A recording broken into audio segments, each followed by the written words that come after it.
Just sitting there, visioning him walking out there again. Man, what a good night. We just went back in here where we've been hunting this Forktine buck and an old buck we got on this farm. We're going to try and take them both. Bucks are really starting to cruise good. They've been locked down with some does, and now they're looking for some more does. A lot of movement so far this morning. Wind's perfect for this stand. It's going to switch a little bit this afternoon, still be good for this stand. We're in a good setup over a food plot. Doe bedding area on both sides of us here, so we're set up where the bucks like to cruise looking for does. So stay tuned. We'll see if we can't get us one knocked down today.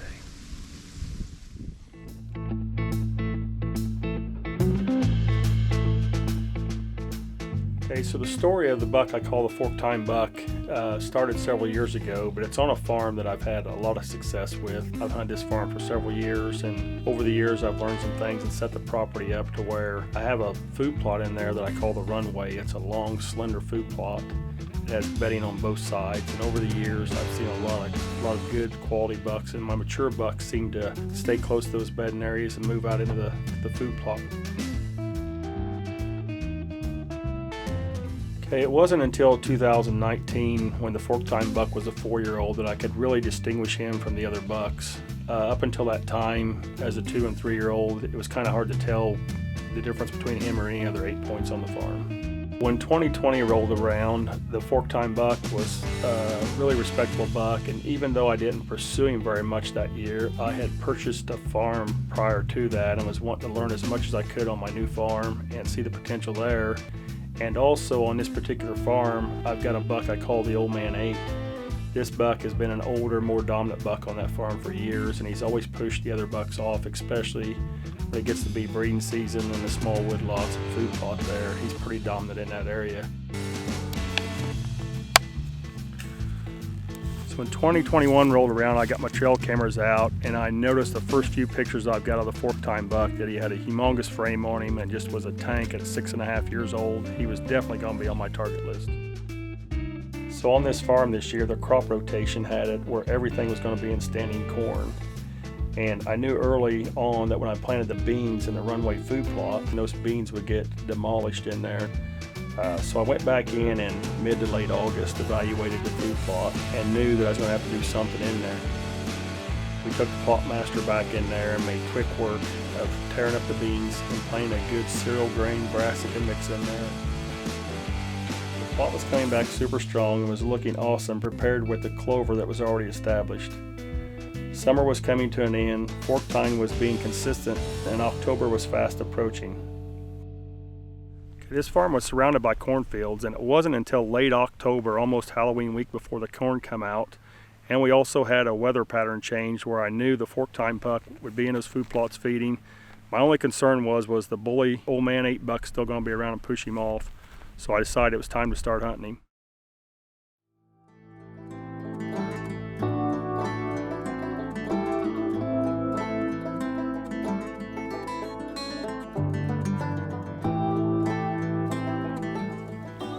Over the course of the next week, I got several trail cam pictures of the Forktine Buck.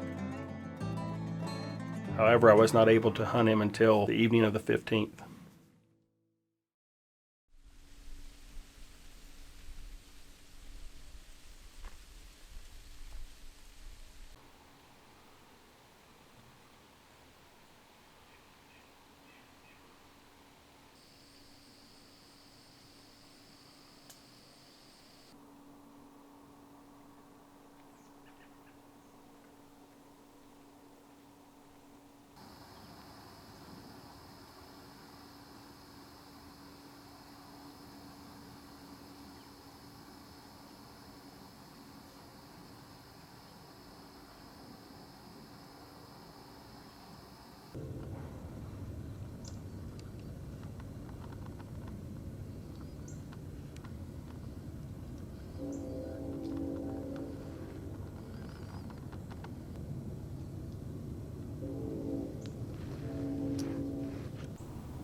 He seemed injured pretty good and never gave me a close shot. He just hovered around the 80-yard mark going back into the bedding area. With the appearance of his injury and the lack of him not pursuing the does, I knew 1, he wasn't going to travel too far, and 2, we had a good chance of seeing him the next evening.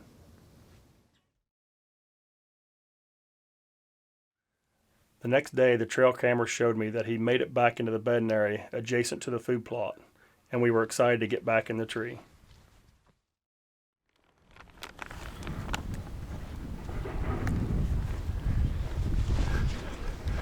Sounds like there's a tank coming through the woods. Farmer's clearing some brush over here along the edge of the field.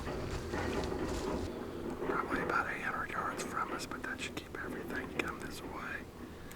The wind's blowing this way, so we're set up on the edge with any buck should be able to scent coming down this edge. But that farmer's noise over there doesn't bother me. I think it helps us, so we'll see.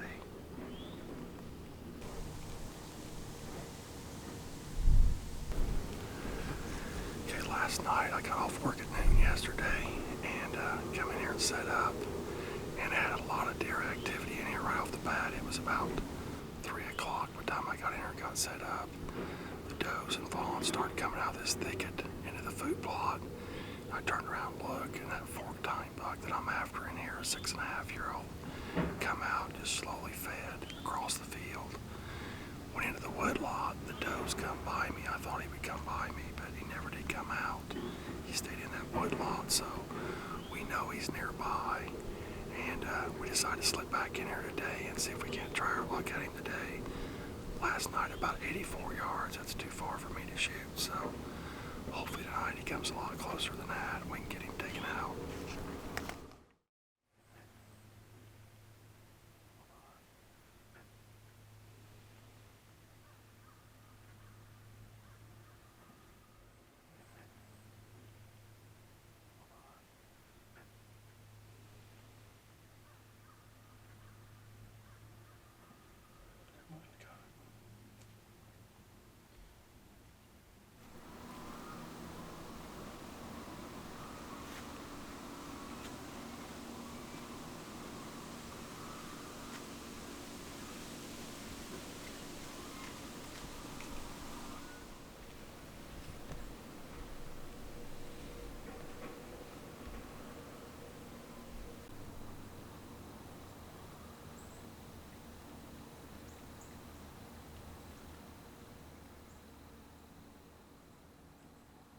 About 4 o'clock, some does started coming in the food plot, and then I heard my cameraman say, "Grab your bow, here he comes."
Doesn't get your adrenaline going. I mean, even after I shot 47 years of hunting, after the shot's over, it's like you get a quiver or a shake. It's like your adrenaline comes loose. Man, I knew we'd have a good chance of seeing him tonight. 25 yards. Doesn't happen that often that I find a good buck I want to go after, and I ended up getting him, but I'm just sitting there visioning him walking out there again. Just living it over and over.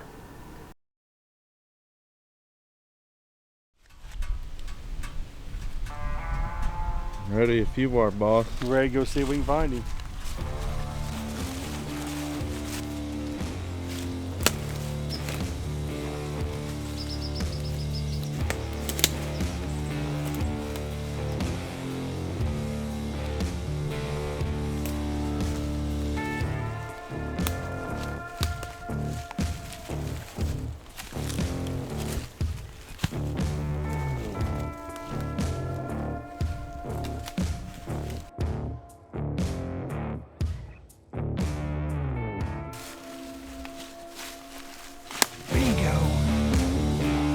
Bingo, there he is.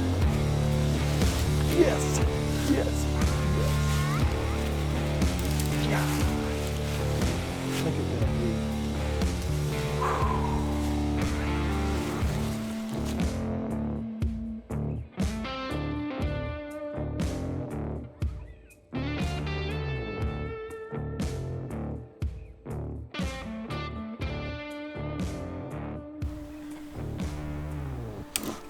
Man, I don't know what to say. It's been a while since I killed a real good one, but this buck, I'm almost positive he's 6.5 years old. I'll send his teeth in to make for sure, but been watching him on this farm for a few years now. And last year he was, I don't know, I'd say he's probably 10 or 15 inches smaller than he is this year, but last year his brow tines wasn't near that big. It didn't split. But this year, him and another buck in this farm is old enough, and they're ruling the roost and pushing off some good young bucks, so need to get them out of here. But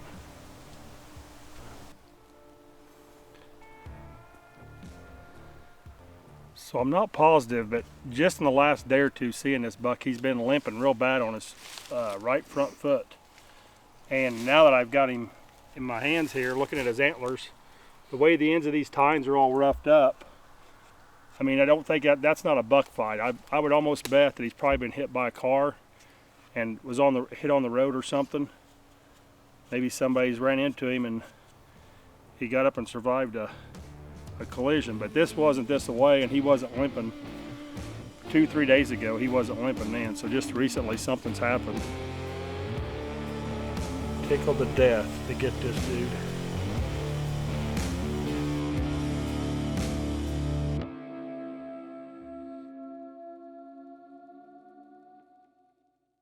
The success on this farm or any other farm can hinge greatly by the success of the food plots, but that's just one key ingredient that it takes to make a farm great. If you struggle to hold deer on your property or are looking to see deer more consistently, reach out to us on Facebook, Instagram, or go to www.elitelandconsulting.com.